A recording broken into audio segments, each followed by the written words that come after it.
y'all ready to head off the trails? I'm the Cryptid Huntress, Jessica Jones, and I'm ready to take you on a mysterious journey right now. We welcome you to Off the Trails right here on Spaced Out Radio's YouTube channel. If you haven't hit subscribe yet, please do. We'd love to have you. Shout out to Bumblefoot for that amazing intro music. We really appreciate it. You can follow us at Twitter at Spaced Out Radio, Instagram at Spaced Out Radio Show, and on TikTok at Spaced Out Radio. You can find me at thecryptidhuntress.com, and please subscribe to my YouTube channel, The Cryptid Huntress. Visit my shop, War Woman Goods. You can find that on Etsy and on my website. We have an incredible guest here tonight. I have Brown Dwarf here with me tonight, but don't forget, right after the show, After Hours has a great program set up for you tonight. So let's get to our guest. Brown Dwarf was born in Hollywood, California, and resides in Humboldt County, California, as well as Southern Oregon. He's always been fascinated with the mysteries of life. As a youth, he began having UFO sightings, which continue to this day. Living in Bigfoot country has expanded his reality to the phenomenon of the Sasquatch people. Having had several sightings and many experiences with these beings, he began documenting his journey, and we're going to talk to him about that tonight. So I want you guys to help me welcome to the show a name that we're all familiar with, Brown Dwarf. Greetings, Jessica. Greetings, Spaced Out Radio. Greetings, YouTube, Bigfoot world, and beyond.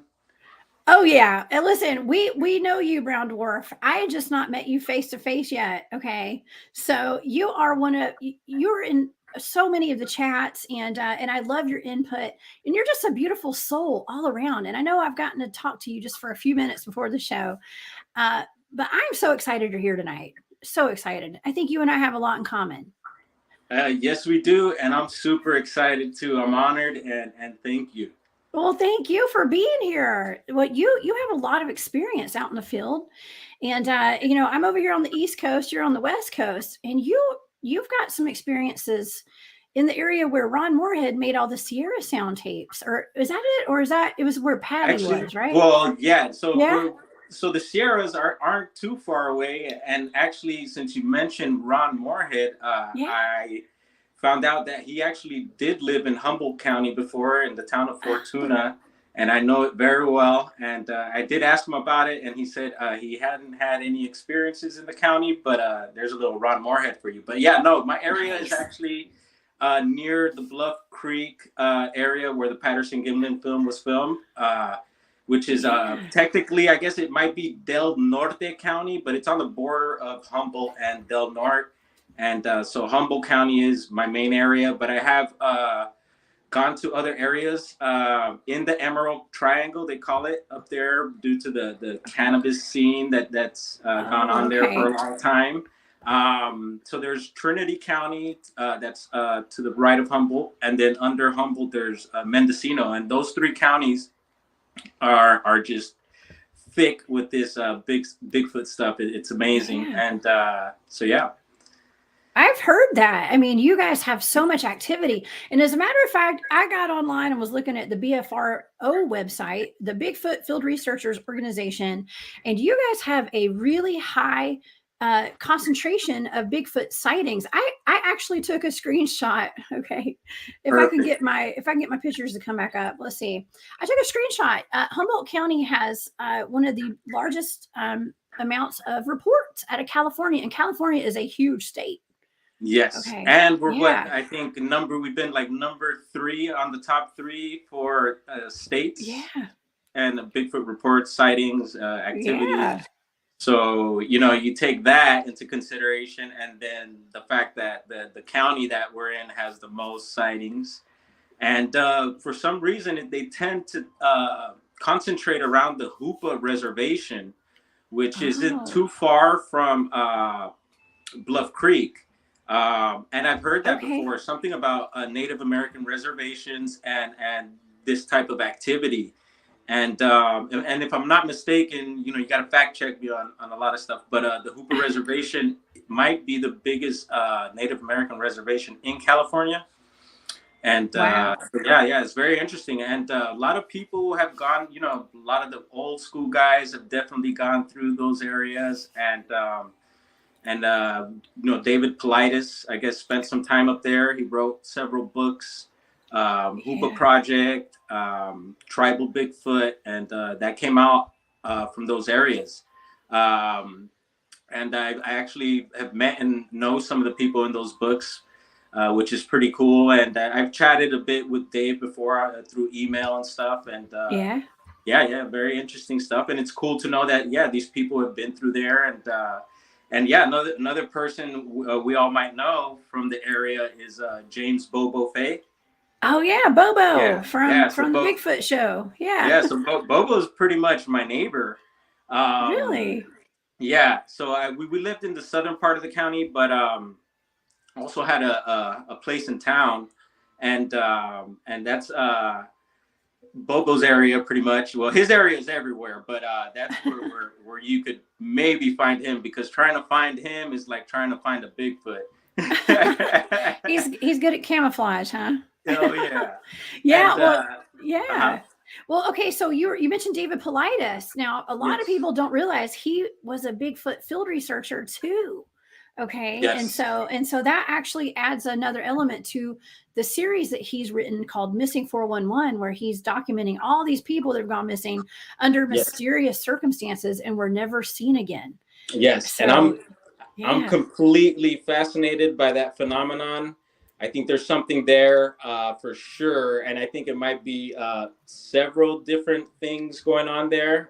I don't think it's one main thing. Well, it all could come down just to the devil, but this phenomenon seems to like express or operate in different ways to make it seem like it could be several different things going on causing this. And I'm blown away. And so I've gotten into missing person cases actually. And Humboldt County, once again, it has had the record of having the most missing person cases in California several times. I don't know where it's at this moment, but that's a scary thing. A lot of people do go missing there. There's actually, and it's a lot of it's due to the cannabis scene. There's a lot of crime that comes with that and stuff too, which is unfortunate. But it's not all bad, and the scene out there has changed as of late. But interesting stuff. So a lot of cases I have gone into, and some of them are very weird. And I spoke to David about some of them, and he says, none have really stood out to him for some reason in my area. There is an area a little further north where he did mention some miners back in the day, but I've done my own little research, and I found some cases that I'm like, whoa, red flag, like this is 411 type stuff. And I have sent it over to him, didn't get feedback, but I keep that in my own personal files. Oh yeah, I can imagine he gets a lot of messages regularly about missing people. I mean, I'm just a lonely little remote viewer, and I get people sending me targets all the time of missing people and things like that. So I can understand completely. Something else that's pretty interesting, because California has a lot of gold mines and a lot of mines. And my former guest, Fred Roll out of Alaska, he came on the show. Unfortunately, he lost his connection halfway through the show. So we're going to have to pick that back up here in the next month. But we were talking about the connection with Sasquatch and gold mines. Okay. So there's something to it. They seem to be seen around a lot of these gold mines up in Alaska. Have you noticed that? And I did hear about, I forgot, and I don't know if that was the show you're talking about, but I recently heard something about gold mines in Alaska and Bigfoot, and I didn't get into it, but it did stick in my head, and I was like, and I have heard the gold mine thing before.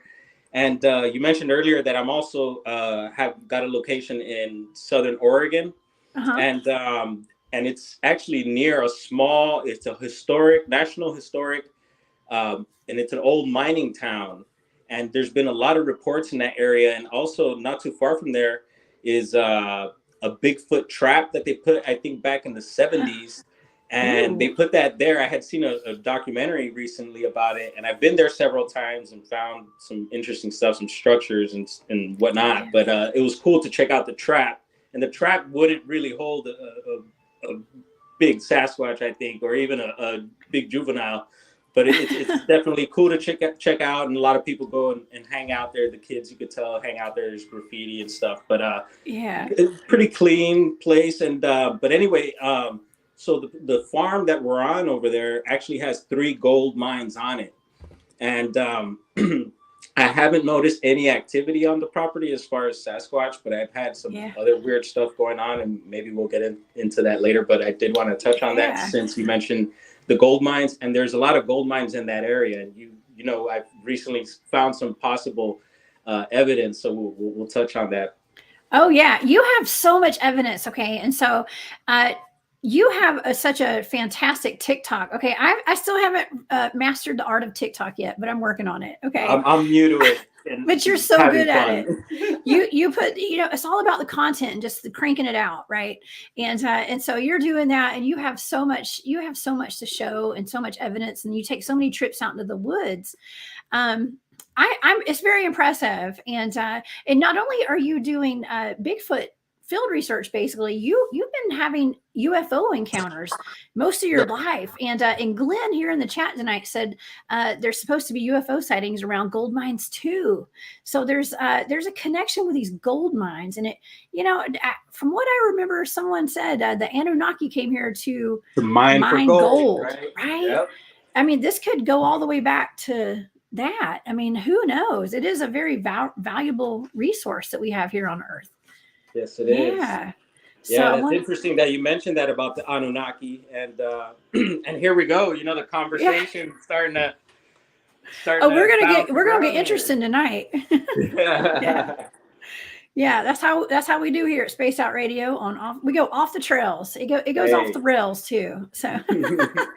But it's all in good fun, and to me, all of this stuff is all connected. And when we're connecting Sasquatch to gold mines to UFOs, I think there's something to it. And I've spent enough time boots on the ground out in the field to know that everything that I thought had to do with Sasquatch, you know, it all goes out the window once you start doing a bunch of research. We don't know what we're dealing with out here a lot of times. So, but I get you, and that's why I think on my bio or something on my channels I put down the rabbit hole with, you know, I got my little research project group that I titled NorCal Bigfoot project, and I'm the president and only member, but it's like down the rabbit hole, because you know that's what it is. It's all these rabbit holes, and it's just an interesting time. Oh yeah, well, you know, we need to go down the rabbit hole. Excuse me, there's like kind of a lot of noise going on outside. The ice cream man's going by, and I can hear the water, so I'm trying to. I heard that. Yeah. I thought maybe you were playing with some toys or something. You got a kid back there. Yeah, we love the ice cream man. Okay. Yeah, that's awesome. Well, okay.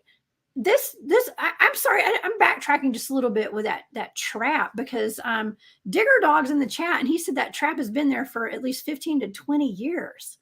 Okay, so here's my question.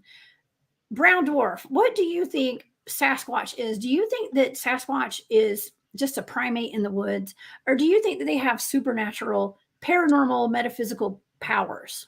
What's your opinion? So at first, of course, you know, I was like, it's some sort of primate, and that's, of course, when I was young.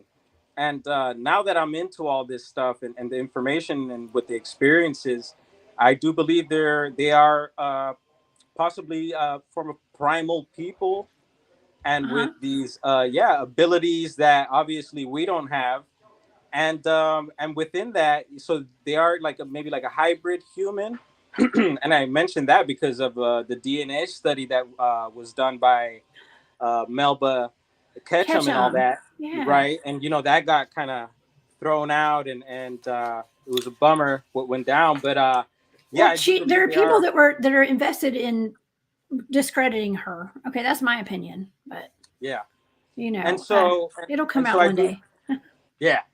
And so I do believe they are a form of human hybrid, but with I don't know, we want to call it spiritual abilities, or I don't know, just some special abilities, and yeah, so that I'm going down that route these days. And like I said, due to my experiences, have confirmed some of those things. So yeah, what kind of experiences have you had that makes you think that way? I mean, have you ever seen footprints that disappear out of thin air, yeah, I have. or Well, appeared out of thin yeah, air? I have Yeah. found the like the single footprint, or maybe like the couple, maybe Mm-hmm. one or two or three, and then you try to figure out where it could have maybe jumped off to, or where it continued, and it just stops there, and that's it.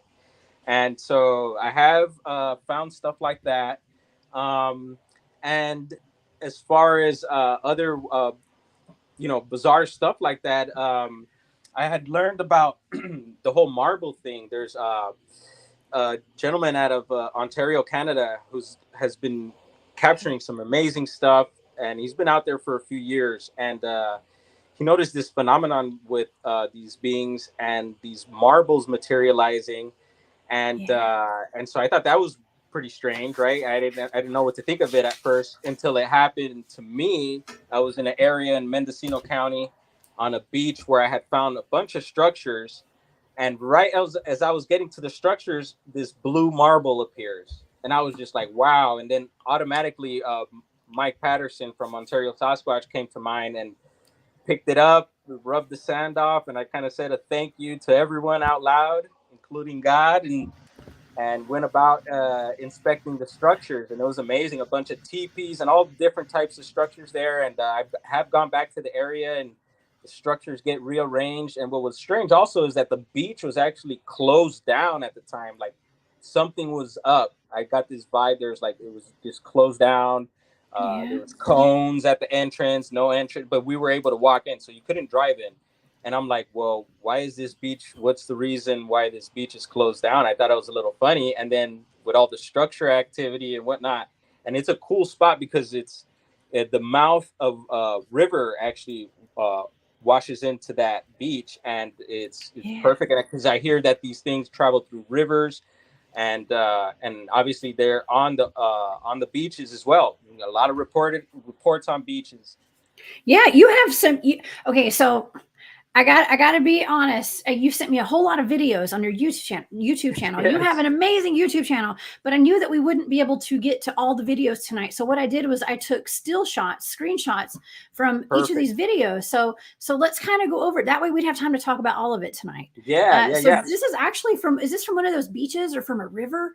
No. So this is Applegate Lake in Southern Oregon. And this is by the mining town that I was telling you, and near the track. And so we had gone out this day to go have a good time and chill out at the lake. And as we were pulling into the lake,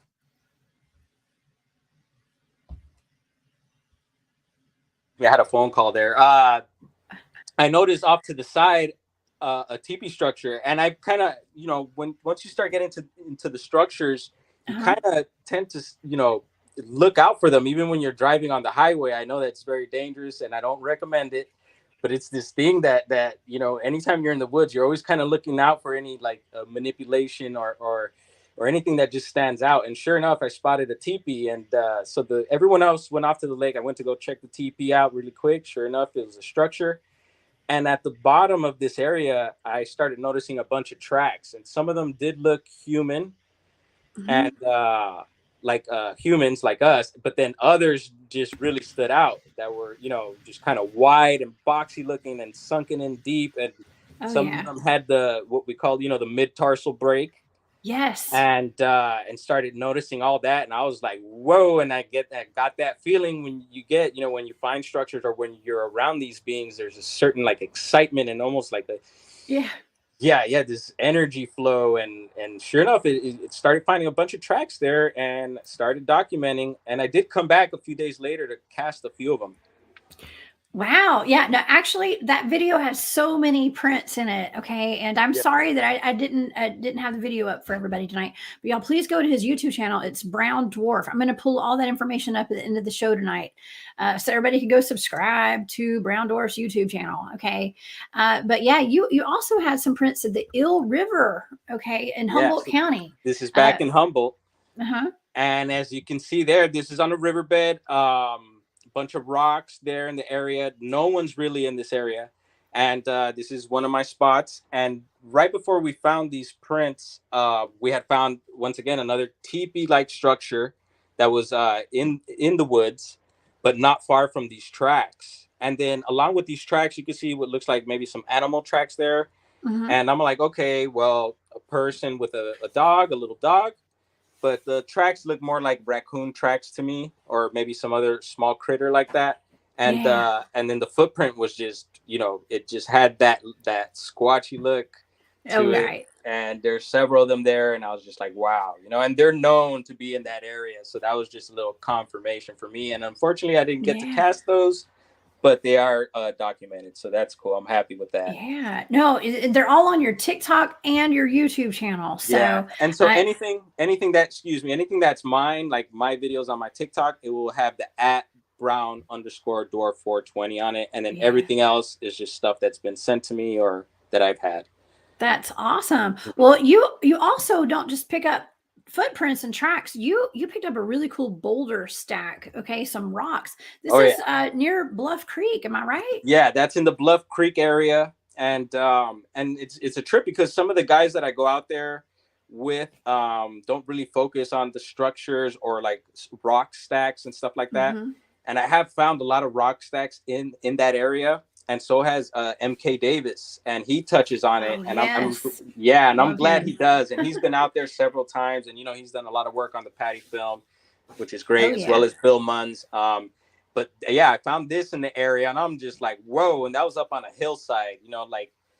I don't think people could do that, and if anything, made machinery, but it was just such on a spot that I don't even think machinery would have done that, and for what, Well, it's such thick vegetation, and when you watch the actual video, it's nothing but trees everywhere, and there's those two rocks that are it's almost kind of out of place, and so it's very interesting to say the least, and the fact that it's around Bluff Creek where Patty was filmed.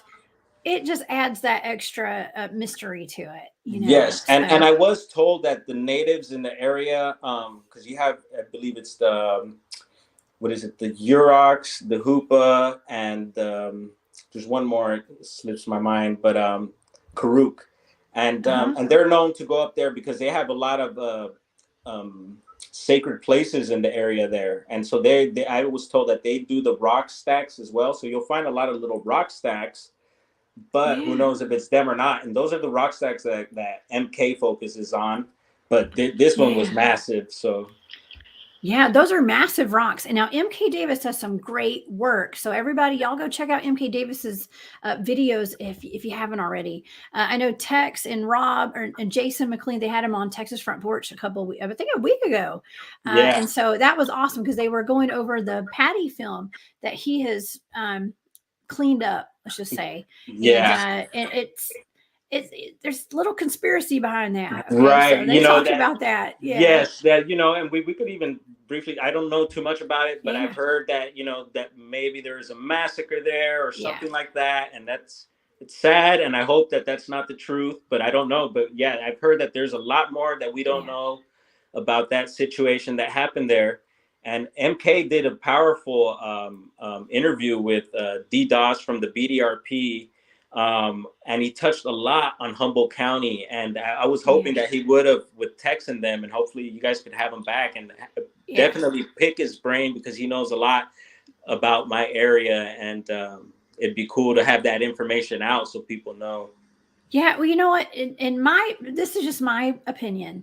There's been some pushback. Anytime that storyline has come out, people have really gotten upset about it, and and either it happened and it's just not time to talk about it yet, or maybe it didn't happen. I don't know. I don't know. I have not remote viewed that yet. Yes, and while I can't tell you, but that would be a good remote viewing target to do. But actually, I was going to mention that to you, Jessica. And then I also wanted to touch on what was it? Well, we're on Bluff Creek, so I have been there several times. I was there recently a few weeks ago, and we got some vocalizations. We're out there with a pretty big team. And actually some guys from BFRO were there. I know some of those guys, and I know a lot of people talk madness about that. that group, but it's you know, the guys that I know have been really cool and very respectful, and we totally get along, and so that, you know, that's my word on them and that. And yeah, there's a couple other guys. So we got some the guys did some knocks, and we got some vocalizations back. We weren't sure at the moment, but I guess the vocals I captured on my phone, and I gave it to my buddy Jonathan from Western Bigfoot Explorations. Check him out also on YouTube. He sent it over to the Olympia Project, the guys over up in Washington. And I guess they went through the audio, and it sounds like there might be something there. So stay tuned for Jonathan. I know he puts together documentaries and stuff, so that might be coming out on that. Wow. So that's exciting. And I did post that to my channel. So, and it's pretty faint, but I did timestamp it. I believe I put the number of the timestamp, and there is something there. So that was exciting. Yeah. You know, Nicholas has a good point. I've never been a part of BFRO before, and I have nothing against anybody. I think that anyone who's out there doing research is fine by me. Okay. But I think the argument has been with some people is that they may not be so open to all the paranormal stuff that goes on with Bigfoot. Right. So it's more of a primate in the woods to a lot of the BFRO people, is what I've heard.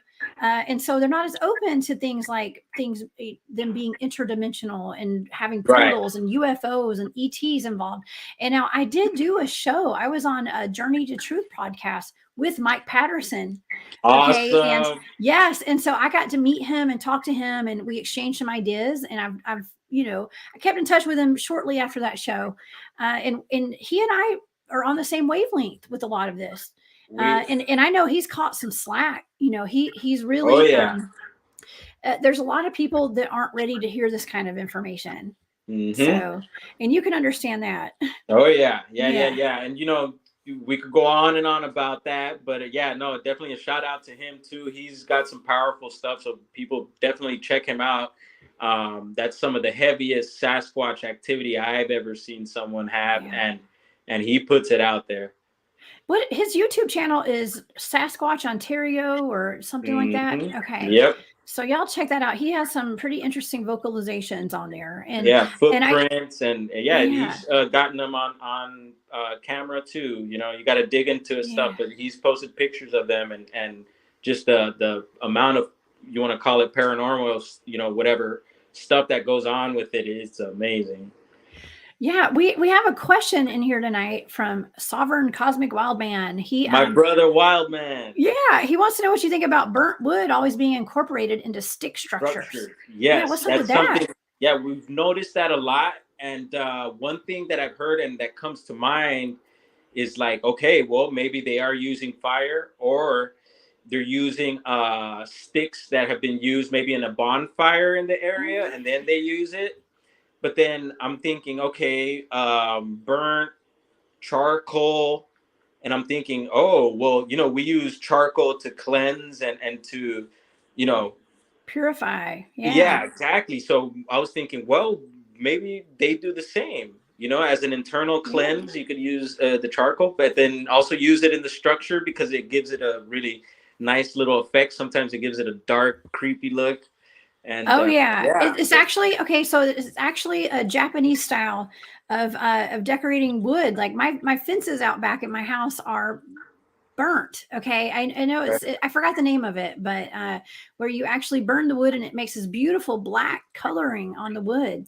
Wow. So maybe it's for decor purposes in the forest. Who knows? Yeah. And I noticed it's funny you mentioned decor, because on the structures sometimes we'll find a lot of what we call decoration. Sometimes you'll find things weaved, like either grasses on the beach. It'll be seaweed, and sometimes even crab cage rope, like for the crabbing, the pods, they use like a rope, and it'll wash up, and they'll like incorporate that stuff, and it's not really like tying anything down. And usually when people see like rope or something around the structure, they being automatic human, you know, bushcraft. And when I see it, it seems like it's not really supporting anything. It's more like decoration. And you'll find like human stuff in there sometimes, random stuff. Sometimes it might be beer bottles. So I think when that happens, maybe people find the structure and maybe use it after the fact, because I have really been on the structures. I mean, I've lived by them, and they literally pop up overnight. And I've partied on those beaches. My son and their friends have too. So I know a lot of the kids and the youth and the people that go out there, and they don't know, and they don't do that when they go out. But is it possible that humans do it? Yes. But yeah, you'll find human stuff in there, which I find fascinating, because I think they must trip out on some of the stuff that we make and have. And so, yeah, I think it could be both ways there. It could. Well, you know, and I do survivalist training sometimes and things like that with my teams. And we learned how to build debris huts. And now I've never slept in a debris hut, but I know how to make them if I have to. But you know, those are pretty nifty, and it's good to know how to do that for survival. Now, going back to the decor comment, you sent me this picture. Now, what are these? It looks like something that's carved that you might have found in some driftwood or something. All right. So I'm so glad you brought this back up. So we're going to go back to Mendocino County. The moment I found the marble, so the marble appears, and I'm checking out all these structures, and I'm like, okay, this is interesting. And I get to this one. It was a teepee-like structure, but it wasn't completely like closed. It was kind of open at the top. It was weird. But so I'm documenting the structure, and sure enough, I see these little figurines made out of driftwood placed on the side of it, and the shape of the driftwood there is kind of conical shaped. And I look at it, I'm like, oh my God, they look like Bigfoots, you know? And that's just the feeling that I got inside. I was just like, wow, whoa, you know, is this another gift? And I wasn't sure at the time, so I didn't take them. And something told me maybe I should have, and I didn't, but I did document it. And then I think it might have been months later, I had the chance to go back down, and I'm like, you know what, I'm gonna go look for those, and I'm gonna take them this time, you know, and take it as a gift and maybe leave them something. And I went down, and they weren't there. Wow. Now, do you think that the Sasquatches know you? Do you feel like they watch you when you go out there? I think in the areas that are frequent, yes. But then again, I wonder when you travel that they're able to do that, because Mike Patterson, I believe, had that happen to where he was traveling and trip out on this. There's a video of Mike Patterson. So he's from Ontario, Canada, right? Well, he came down to Mendocino County, the same county that I'm talking about right now, and did a little Bigfooting out here.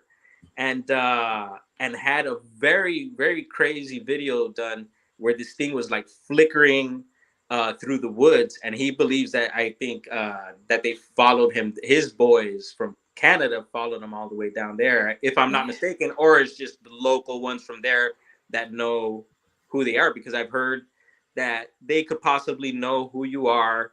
They know your feelings, your thoughts, your heart.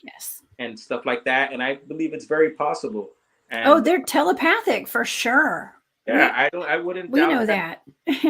Wouldn't doubt that at all. I've never experienced mind speak with them, I don't think.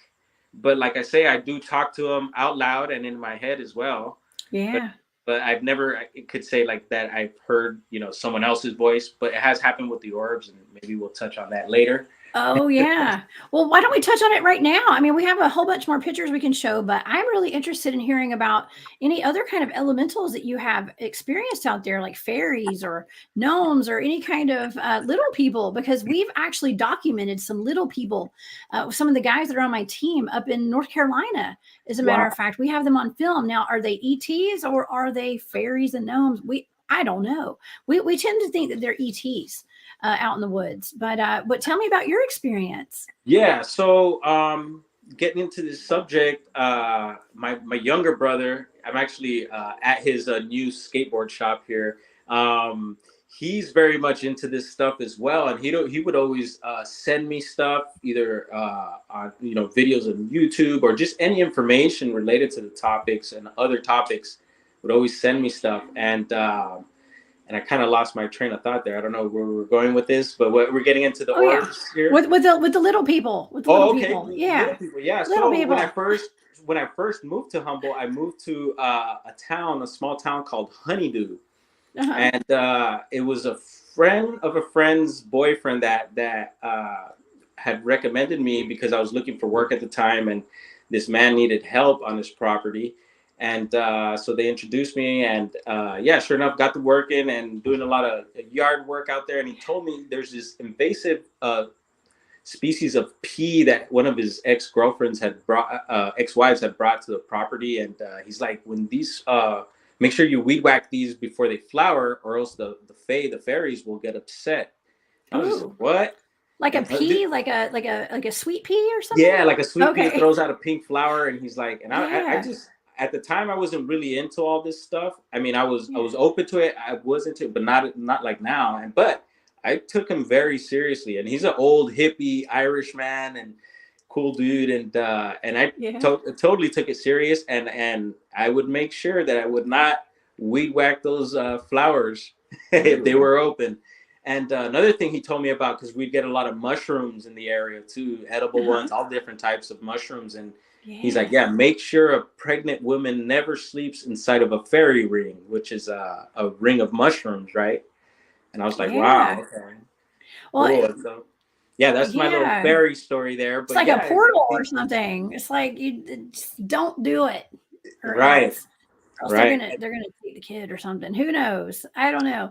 I'm not really familiar with a lot of the fairy folklore and things like that. That's not my my cup of tea. But it's not because I just don't know it. You know, I've never experienced that before. But I'm fascinated by it. And I know that if Sasquatch is real, Dogman, ghosts, all the things that I've never seen a Dogman, but I have a remote viewing them. But why would fairies not be real? That's how I look at it. Yeah, and from what I hear is that most of us think fairy, we think Disney, Tinkerbell, right? A little winged humanoid, and it could be like that. But I don't know. I've been learning, and I feel like the fae could be different sorts of entities that are considered fairies, and even the gray aliens. I've heard some people possibly tying them to fairies and whatnot, and so I think it could be a mixture of things there as well. It's interesting how it's all kind of interconnected, and it's all about your perception. Honestly, it's about our little human perceptions about what everything is, because some people say aliens are demons. Okay. So, and fairies can be, it's just all about perception, the way you were raised and the things that you were taught. And once again, you mentioned demons, and then we got to bring up Sasquatch again, because, some people, feel like, they call them, creek devils or different things like that. And so could these beings be demonic, and I hope not.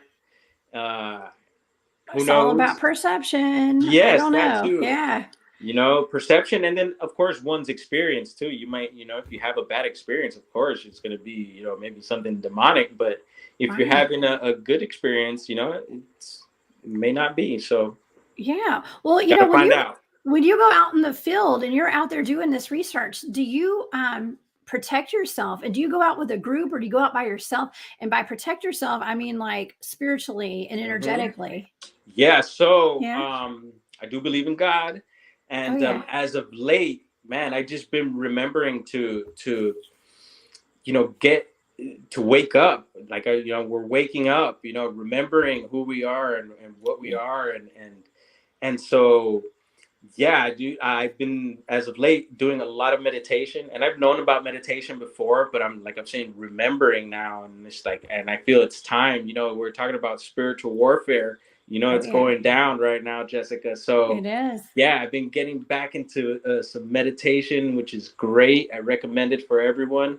It's been really helping me out. And so, so before I go into the field, as of late, I've been really doing a lot of meditation. I usually do a little prayer, but meditation, and then my prayer, and then ready to hit the field. And then, when you get back, also maybe a little smudging, a cleanse of some sort, or even before you go in, a little smudge, and just, raising your vibration, and because that's the way to I think, connect yourself to these things is to be able to be on the right frequency.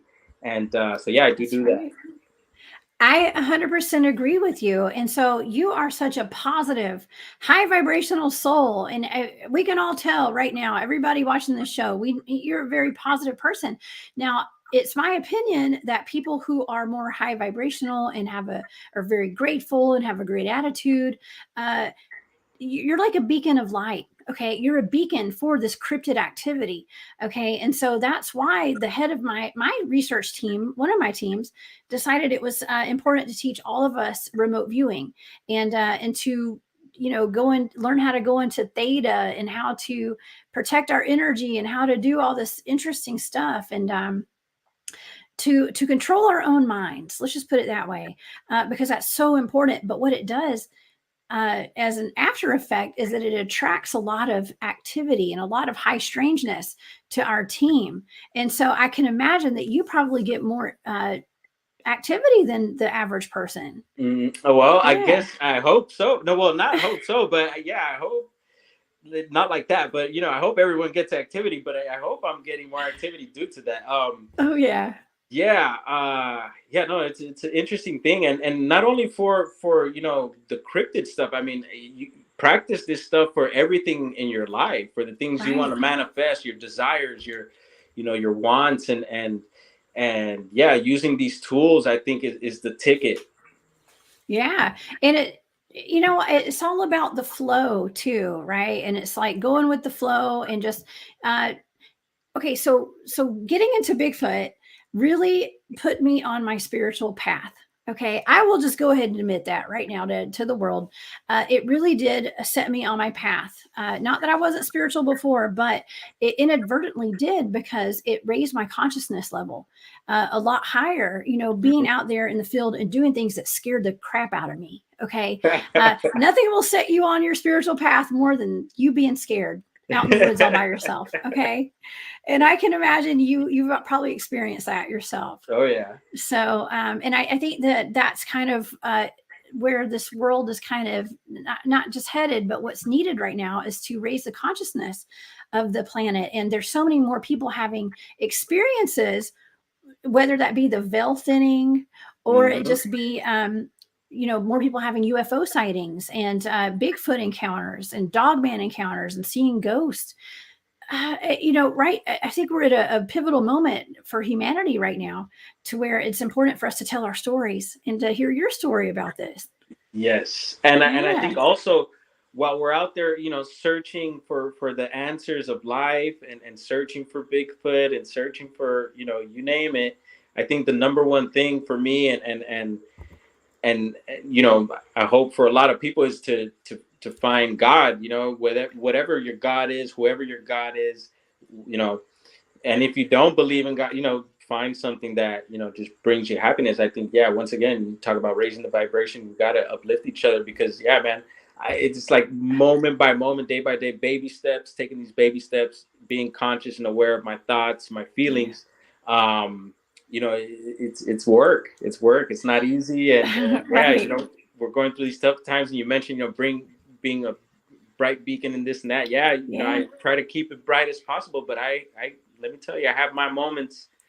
I've had my moments, and we all have, and that's a tough part, but it's good to have a outlet like this, where people can touch and interact with each other, and say what's up, and help each other out in this journey. We're all in this together.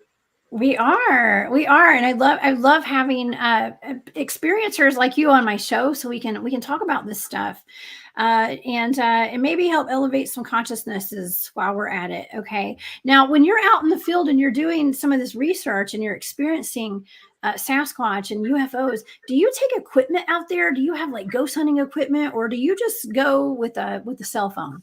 Yeah. So as of late, I just been doing my iPhone. I did have a bunch of equipment before. I had I think 8 game cams, 2 FLIRs, a drone, you name it, all the Bigfooting stuff. And actually a couple years back in Humboldt, a little before we moved to Oregon, our house got burglarized, and a lot of my equipment and my gear got stolen.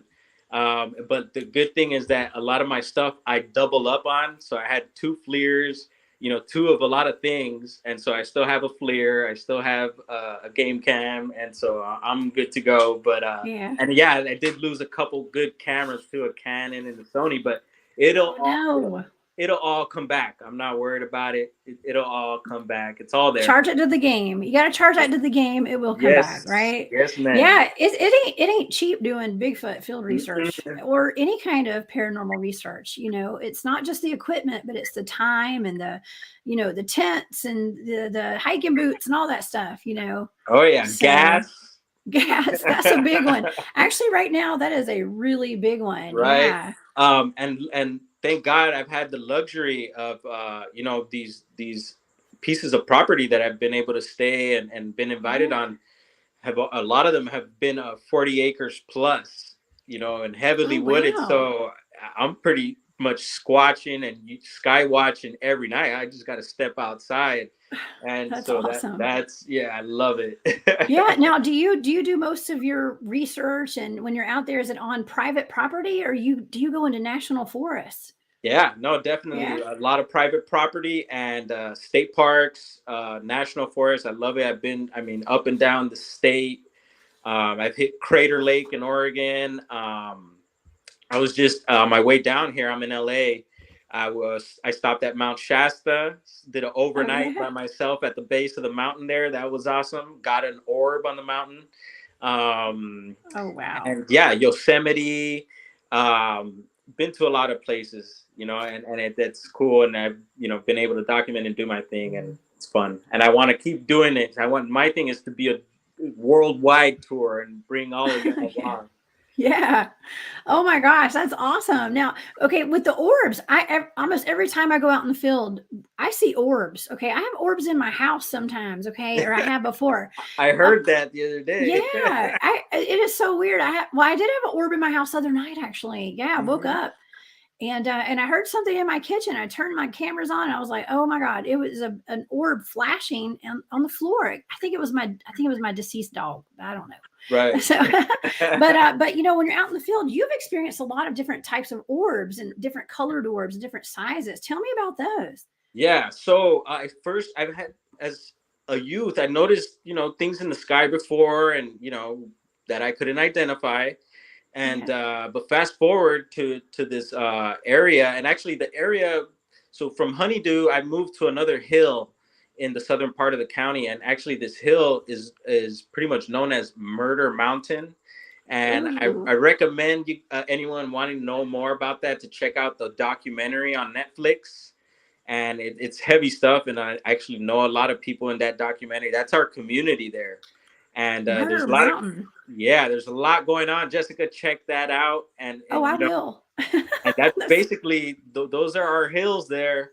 And on the property, getting into this Bigfoot stuff, I started hearing, about the orbs and whatnot. And sure enough, one night I'm out there hanging out on the deck, and beautiful, awesome hills and just trees everywhere. And there's this huge rock that's basically on the outskirts of the property.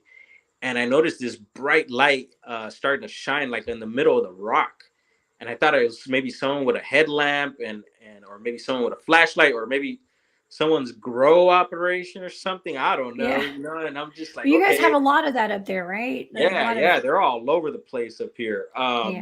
And so that's another reason why it's really dangerous to be squatching in these areas. You can't just be trespassing onto someone's property, or just be out in the woods somewhere, because you never know what you might run into. And so I noticed this bright light, and I'm just like, wow. But then it started like dimming, and then getting bright again, and it started bouncing around, almost like if you were to put air under a wiffle ball or something. It had this weird, like, jerky movement to it. Yeah. And then it started blinking on and off, and I'm just like, wow, this ain't, this is not normal. And luckily I had a camera there, and boom, started documenting this stuff. And that went on for that night for quite a while, and started noticing almost every night it was happening, and it started happening in different areas. This particular one would stay in that general area, but it would dance around. And but I noticed other ones that were floating through the woods. Some would be on, like, right on top of the bridge. Some would dart up into the sky. I've seen them do all types of stuff. I've seen blue ones, and I know Politis has been talking about the blue ones lately. I've seen orange, red. I've seen the blue ones also change different multicolor. Like I don't know if you guys remember Mario Brothers, when you eat the flower in Mario Brothers and you get those neon, the flower power neon colors going. That's what it looks like. And like I said, I've seen them disappear. They blink out, and I, after a while of documenting these things, I started getting like what I thought was, I guess you call mind speak now, because I would be like, man, I'm getting these thoughts and I don't know if it's me. And it would get to the point sometimes where I would get a little scared. I had like little visions of it coming towards me and just maybe abducting me or something. I'm like, uh-oh, it might go 411 here. Let me go inside the house for a bit. And so I would take a break, and this would be going on all night. And I would tell my partner, and she checked them out and was like, "Oh, wow, yeah, it's kind of strange." But she wasn't into it. And but yeah, man, it happened several times. And there was a couple occasions where these things landed on the valley floor, and it seemed like a bunch of them, I called them sprites, because it was like a bunch of little orbs, but it was like one main big one, and it was a weird shape, and it was just, they were just moving around. I had no idea what was going on, but thank goodness I captured that on tape, so you could find that on there. And like I said, my YouTube channel is an organized mess. There's just stuff all over the place, but it's awesome though. But yeah, it's awesome.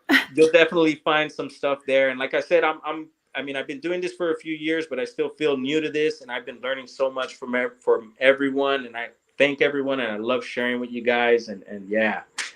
Yeah, I actually, you sent me, I believe you sent me another video, but I have a still shot of, I guess this is a UFO that you had captured. So that's what I was just explaining. So that's I'm on my deck, and that's at the floor, and I was actually sleeping. It was like 3 a.m, 3 o'clock. There you go.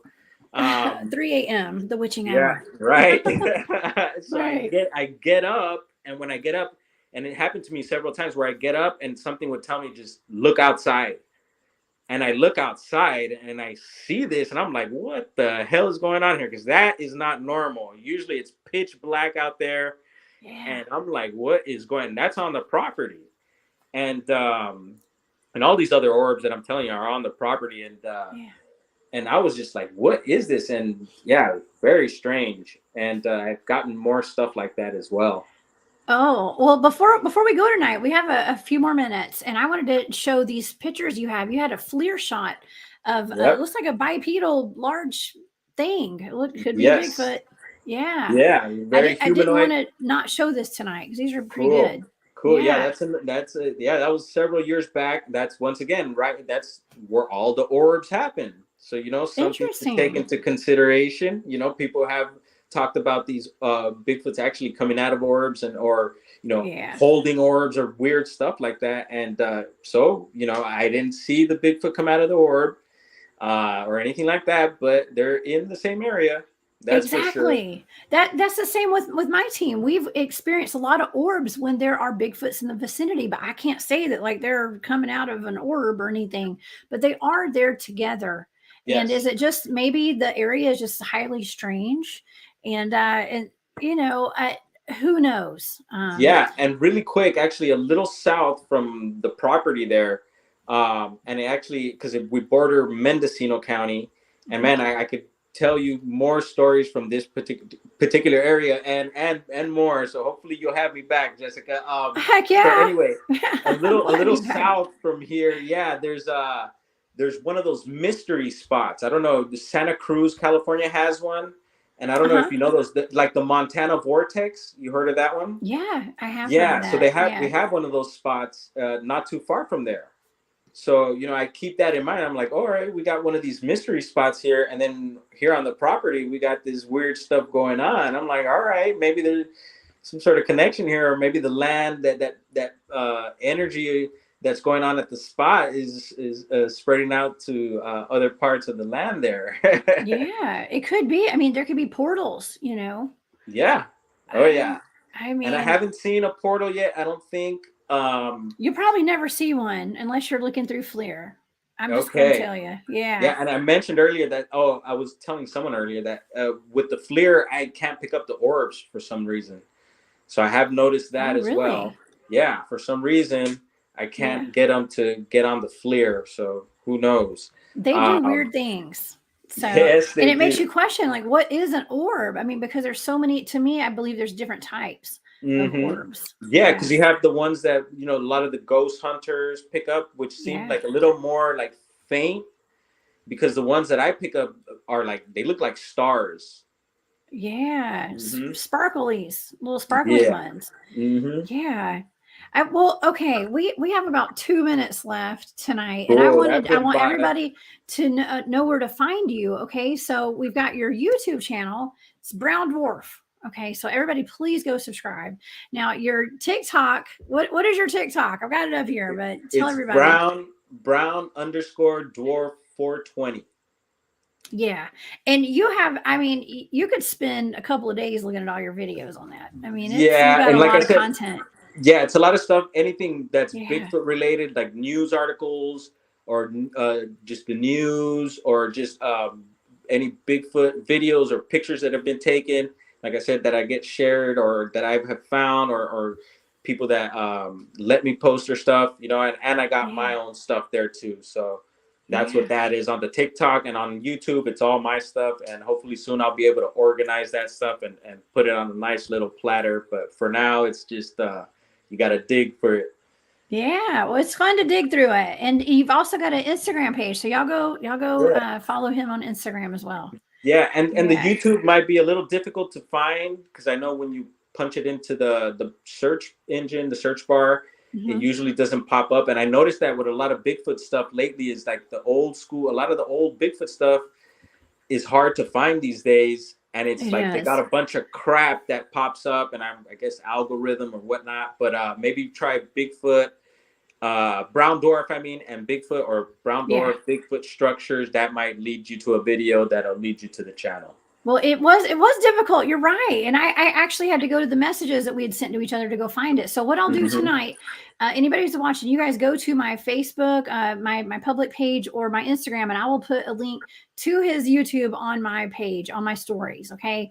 So Brown Dwarf, thank you so much for being here tonight. I will absolutely have you back on anytime you want to come on. Okay? Thank you so much once again. And one love to my family, all you guys out there. Jessica, Spaced Out Radio, much appreciated.